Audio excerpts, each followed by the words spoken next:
Hey, dear listeners, 90-Day Fiancé. My name is Dr. Kirk Honda. I'm a therapist and a professor. As I always say, this might contain triggering material. You know, this show sometimes has it, so watch with care. Let's watch. Date nights, joking around.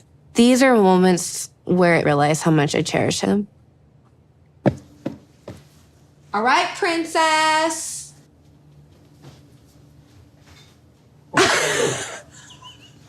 Is he wearing a Seahawks hat? Is that a Seahawks hat? I mean, it doesn't really look like a Seahawks hat, but... Now, if this doesn't go viral, I don't understand the internet. If this isn't the scene that defines this season, I don't understand how humans work.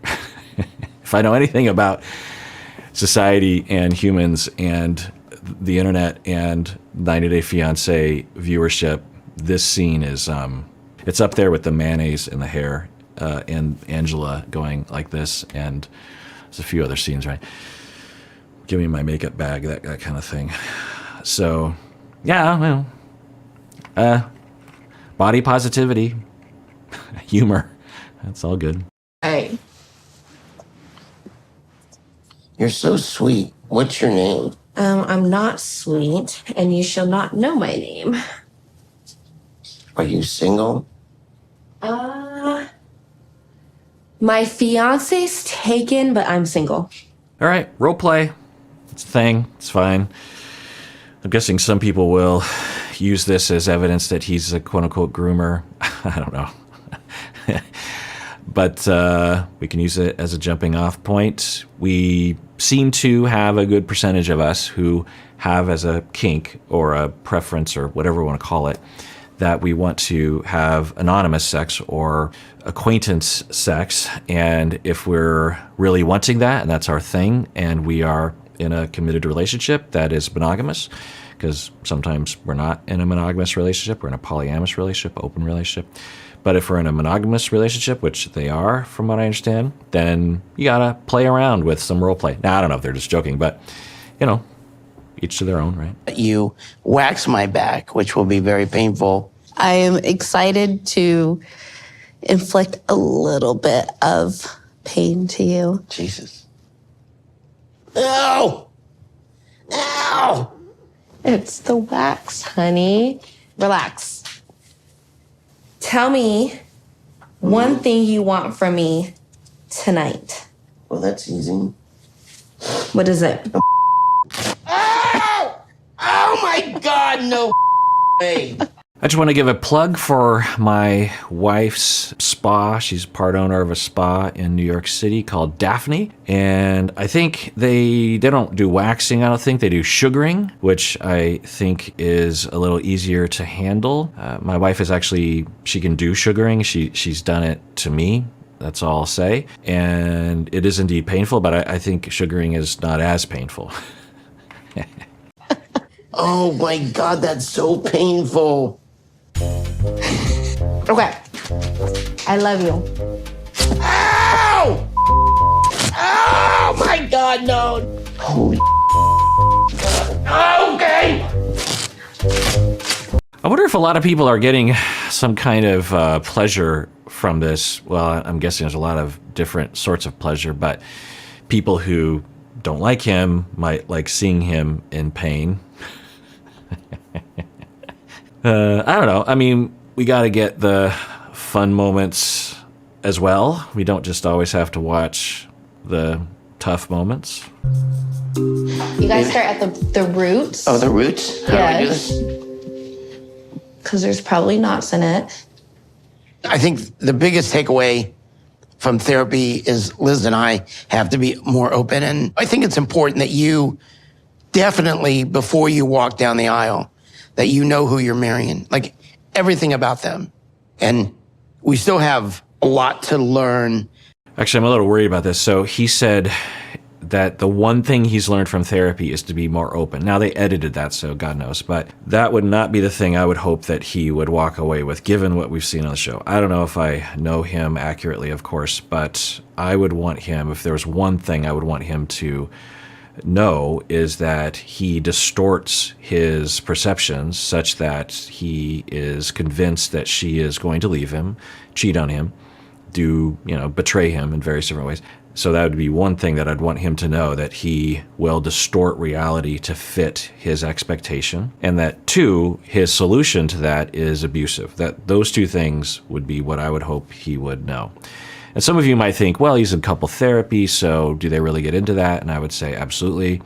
And then some of you might say, well, but can a therapist really say that to a client? And yeah, absolutely. I will tell people who are being abusive, I will say, you're being abusive.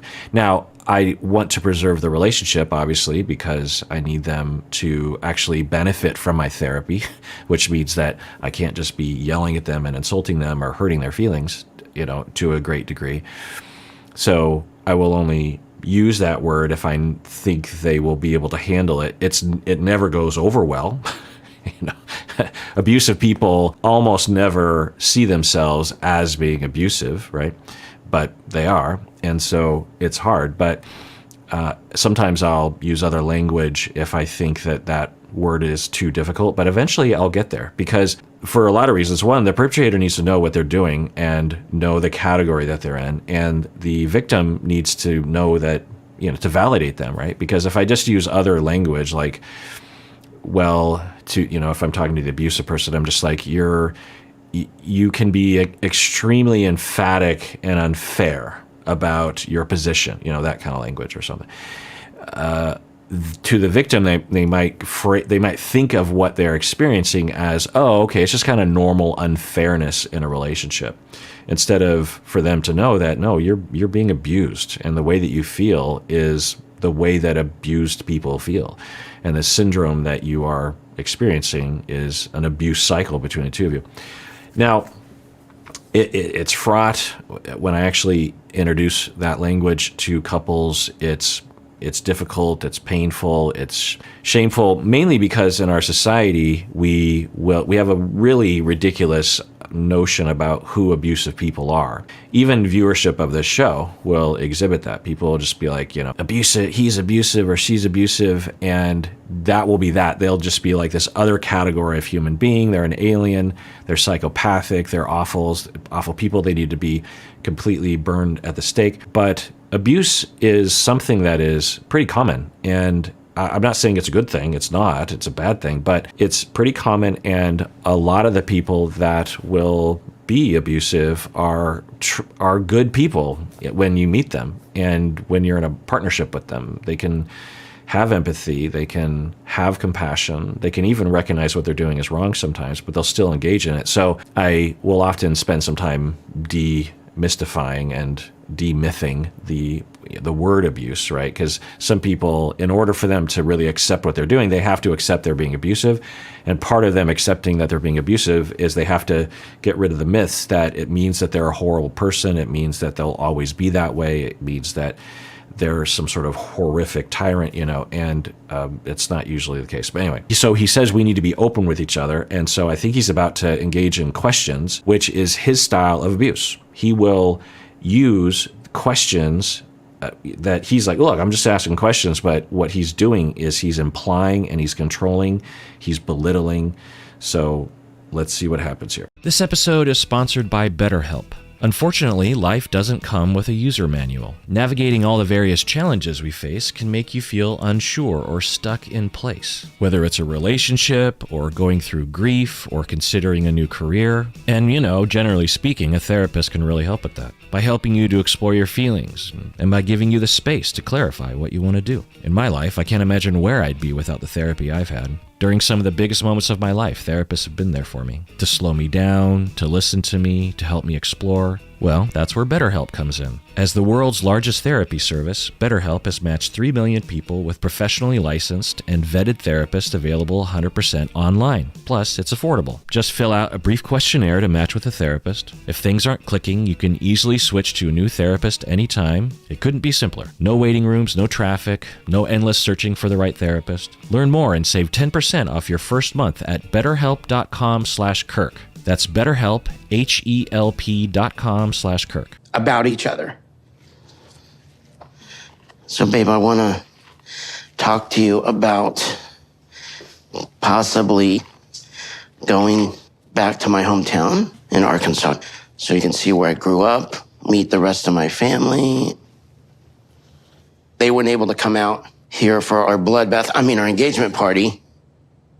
I kind of want to make it up to you. All right, so he's not drilling her with a bunch of questions. And we also see that they both make a joke about the engagement party, which one could argue is minimizing what happened. It's probably that, because I don't know if Ed understands what he did. But also, it's a strength. It's a good thing that they're able to do that. If you are able to do that with your partner, maybe not necessarily about conflicts, but maybe where you're able to. In fact, someone asked me to do a cameo yesterday that talked about that. They said that in the middle of a fight, so someone was wanting me to do a cameo for their partner, happy birthday or something, and they said in the request that when they get into a fight, because they watch these videos, that it'll be going kind of bad. One of them will say, well, what would Dr. Honda say in this situation? And it kind of makes them laugh. And then it helps them to work out their conflicts. So I'm not saying, there's a difference between minimizing and denying reality, which this is possibly, could be Ed's way of trying to let him off the hook for things that he did. But it's also potentially a strength. If you let things fester, you need some way of being able to talk about it potentially. And maybe there's I don't know about these two, but say you have a big fight with your partner and it was embarrassing and it was engagement party. You could say something like that. You could be like, well, the bloodbath, the engagement party. And then you both have a laugh, and then you could follow that up with and just say, yeah, I just want to say that I'm sorry for what I did. It doesn't have to be all jokes, because some people will do that. And I've actually worked with couples where they have a culture of that, where they joke about everything. And that's a strength, but if that's all you do, it can be very minimizing and denying of other needs of communication. What I'd like to do is see if my sister, Christine, would throw us an engagement party. So my hope is that this second attempt at an engagement party, it's an opportunity to grow, and make our relationship stronger. I want this one filled with love and drama-free. Now, he uses drama-free, which I don't know, but I suspect, given even what he said in this interview stint, that, because I'm guessing this interview happens after the season is shot, right? That he doesn't believe he did anything wrong, or that they both did wrong things. And it's just like, that's not the way it looked. So when he says drama-free, is he talking about the drama that he solely created, or is he talking about the way that he sees it? I don't know. But I will say that it is a good idea, and not everyone have to do that. But, we live lives through ceremonies, through funerals, and through gender reveal parties, and through birthdays, and through, holiday get-togethers, weddings, engagement parties. These aren't just parties. They are, but they are rituals that define for ourselves what's happening, define with the person we're interacting with, your partner in the case of an engagement party, and we're defining to our community. It's important. Now, not everyone has to do it, of course, and it can run out of control. A lot of weddings, for example, not all, but many have way too many requirements. You got to have this thing, you got to have that thing, and the couple might not actually want to do those things, and they just feel like they have to for everyone else's sake. So there's a balance there, but it's important to value that if you're. So I wonder if for the two of them, they're just like, well, we don't want to start our marriage with that, even though we don't need to have another engagement party. I don't want that experience to kind of taint our ritual process as we go through this. So let's have a redo, and we'll be able to have a good engagement party, and then we'll be able to move on to the future with more positivity or more hope or more optimism or something like that. That's a good idea. It's hard to do that, right? If you had a disaster of a wedding, for example, well, some people will do this. They will get married. There will be some difficulties. A common difficulty that happens in weddings is the couple is overwhelmed and nervous, and they don't remember anything because of all the things that they have to do. And it wasn't really about the two of them. And so you might later on, a year later, 10 years later, have a smaller thing, maybe even just the two of you, where you do another ceremony and have, the vows, you what do they call it? You reinstate your vows, repeat your vows. There's a phrase there.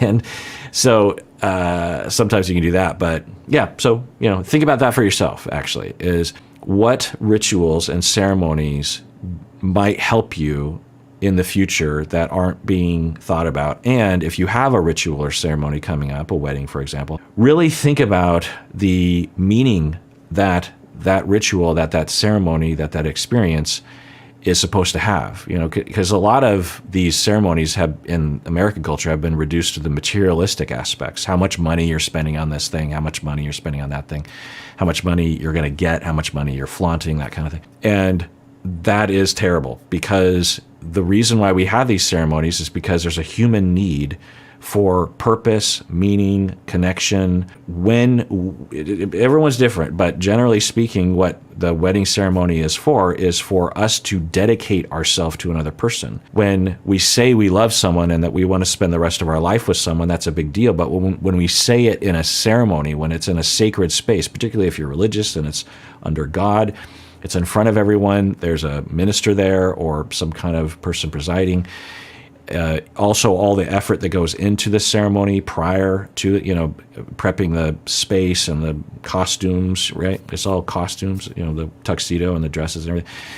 That all can show, or should, in my mind, be an expression of your love and dedication to each other as a couple and to each other's families. I mean, that's why we have in my mind, again, the ceremony, that's why we have the parents involved in the ceremony. That's why we have the friends and the siblings involved. It's because we're not just joining two people, we're joining two families, two communities, two cultures sometimes. And so to be purposeful about that and to absorb that, because if we do that right, it can really set us up well, and it can be really meaningful instead of something that we survived. I find a lot of people today, when it comes to these ceremonies, engagement parties, weddings, funerals, people are just trying to survive. They're just trying to not get in trouble. They're trying to impress other people. They don't want that one aunt to get upset at them for not having the right food or something. And I think that's a tragedy. Well, I met them briefly, but What are you worried about? I don't really know what they think of us. I don't know if I want to know what they think of us. I think you just need to understand it's going to be me against everyone. I will note that it looks like he did take down those art photographs that he took of different models in the past. If I remember right, Liz did have a problem with that, right? So he did take them down. I don't know if all of them are down, but I don't know. Just notice that. With no friend, no family, no anything. Baby, if I thought you had something to worry about, we wouldn't be going. It will be interesting to see his family and extended family, right? We saw his mom, his daughter, and his friend, his brother. So, this is interesting. Does this mean that his mom and daughter will be there? Because they're not on speaking terms, from what we understand, right? So if he's trying to avoid drama, he could do well by prepping the family and trying to reconcile with them prior to that event. All right, well, I want to thank you for liking this video or any other video that I make. I do look at those stats. It does warm the heart when people like it, but only if you want to. And everyone out there, please take care of yourself because you deserve it. You really, really do.